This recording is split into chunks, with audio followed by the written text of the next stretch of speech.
I've been tracking my reading on Goodreads since 2014, so here are my statistics and my favorite book from each year.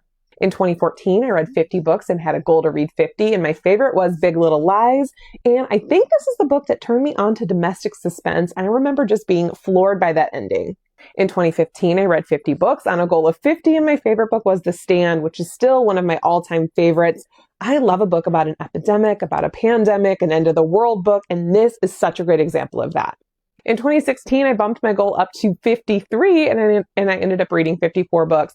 And my favorites was The Human by Matt Haig. In my opinion, this is Matt Haig's best book, and this one is about an alien who visits Earth and becomes charmed by the deeply flawed, endearing humans that he encounters, and there's also a great dog character. In 2017, my goal was to read 57 books, and I read 62, and my favorite was Born a Crime by Trevor Noah. This is his memoir, and it's one of the funniest and most poignant books I've ever read.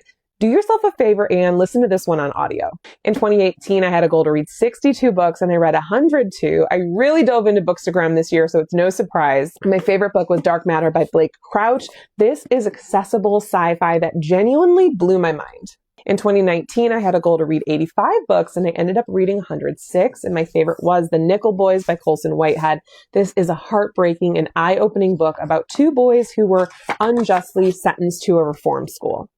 In 2020, my goal was to read 85 books and I read 108, and my favorite was Saving Ruby King by Catherine Adele West. This is set in the South Side of Chicago, and it's a story about a young woman who is determined to protect her best friend when long-buried secrets threaten to unravel their families. 2021, I actually had an incredible reading year quality-wise, and on a goal of 110, I read 128, and my favorite by far for the year was Razorblade Tears.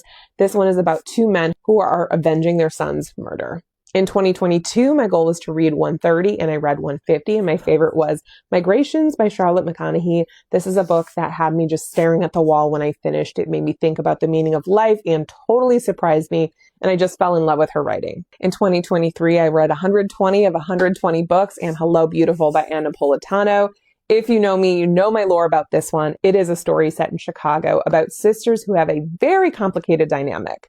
In 2024, I read 130 books at a goal of 120, and James by Percival Everett was my favorite. This is a retelling of Huckleberry Finn from the eyes of the enslaved Jim, and it totally turns the classic story on its head in a very satisfying way.